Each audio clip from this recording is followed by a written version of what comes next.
What's up, everybody? Welcome to Podcast Now. I'm Alex, and in this video, I want to talk about the Silent Hill 2 remake yet again. We actually have two different things to talk about. One quote that talks about the game being in the final stages. More good news, I guess, in that department, right? And 2024 is the year. It's just, I guess, when in 2024. I'm still going to predict the fall just to not kind of get too ahead of myself, but we'll read over the quote. But then we got to talk about the, I believe, CEO of Bloober Team just throwing Konami under the freaking bus, right? Actually, some pretty funny quotes, and we'll talk about, what I think about it. So let's start with the quote about the end stages of development. So we are in the final stages of development. Unfortunately, there is very little I can tell you at this point. As for the game, you can think of it as the Silent Hill 2 you envisioned, but with beautiful visuals that make it easy to play in today's world and give you the same memories you had in the past. Now, I actually want to kind of draw a connection between even that quote and what we're going to talk about with Bloober Team.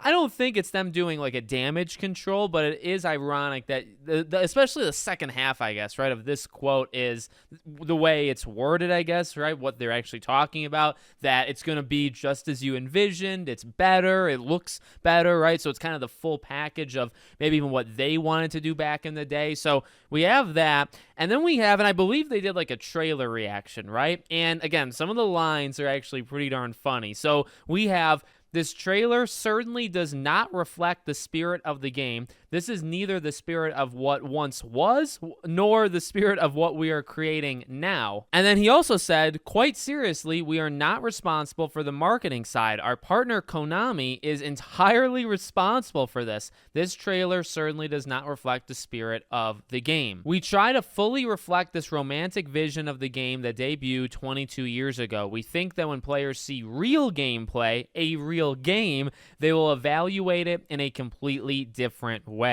Honestly, harsh words, very harsh. Now, look, you can have whatever opinion you want of Konami, right? I think they're right to kind of come out here because, especially if you're them and say, the belief is this game is like perfectly good, right? They have a lot of confidence. They feel really good about it. And you just see Konami over there just butchering the thing to death. People, fans, they've had, I would say, look, we've tried to be, I think, open-minded, like on the channel. The video I made after the state of play was, I guess, more negative than positive, right? The trailer, I think, looked more bad than good. I kind of went into it, or I guess afterwards, still with an open mind, right, where, yeah, it could have been the editing of the trailer. It could have been old build, right, of the gameplay they were using in that trailer. I try to throw those things in just to kind of give them the benefit of the doubt. But generally, and you can even look at like-dislike ratio, the trailer was pretty split, like 50-50, or maybe even more not like or dislike than likes, right? So I do understand, if you're Bloober Team, you got to come out there and,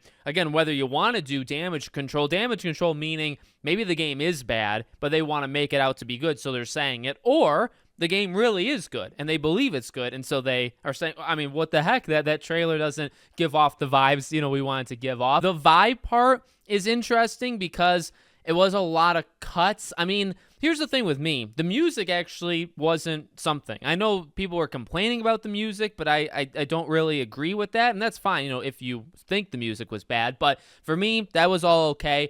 It was mainly the stiffness, the woodenness, I don't know, the very stiff behavior of our main character there. So that is something that I hope, whether it was an old build or whatever it was, that it can be fixed, going forward. But, and it was pointed out, later, it was either that day or the next day or maybe 2 days after, different Konami regions on Twitter started posting very short clips. And by short, I mean like maybe 2 to 4 seconds, right? And in these clips, it actually looked a lot better. Lights flickering, even the stiffness, I guess, complaint of mine didn't look nearly as bad in the, following days. So it's possible that it's just the tension and the atmosphere and I guess like how it makes it look. But that is something, I mean, you got to keep an eye on this stuff, right? I know, if you're a Bloober Team, maybe it's not necessarily your fault. Maybe it is completely all on Konami, but look, ultimately, I know, like, what some people would probably say, right?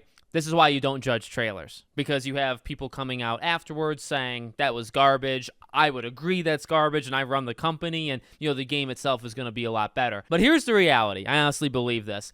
In the modern world, trailers mean a lot.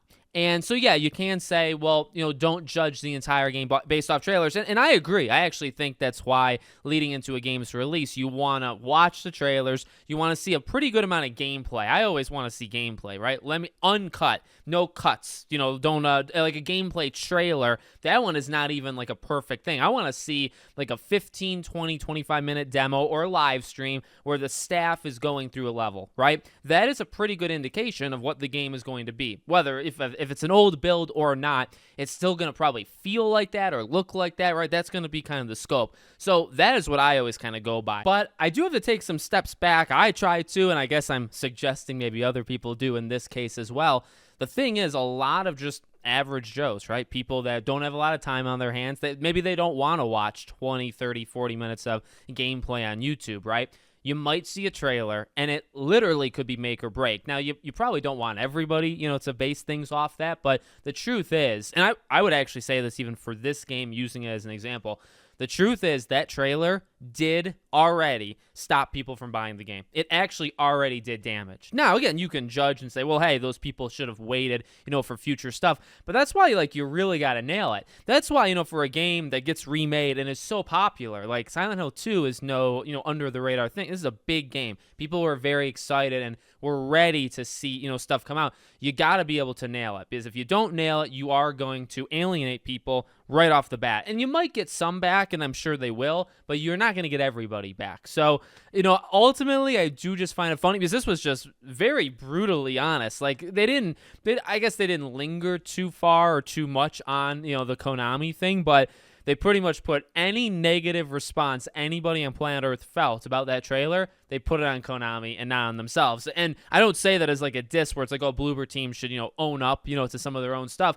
They will have their chance to do that, right? When the game comes out, if the game is good or bad, then you could, go directly to the source of Bloober Team and start blaming or start, congratulating, actually, right? For now, it's actually kind of fair. If they had nothing to do with the trailer, I believe that. That's very common. And they have, I guess, they have the right to do what they did, what we're talking about. You just don't see it often. You don't see people or developers throw the publisher, under the bus. And it's, I guess, refreshing to see. But again, in terms of that damage control, I feel like this was something that was maybe eventually going to happen anyway, whether they were going to, take some blame and say, hey, that was from like a year ago, that build. Instead, it seems like they got the vibe, like literally the vibe of the game that's off, and it's a different vibe when we actually get the game. So more to look forward to. I'm sure we'll see it again in a trailer or, gameplay-like capacity in that way before the game comes out. And anytime we do, I'll be covering it on the channel.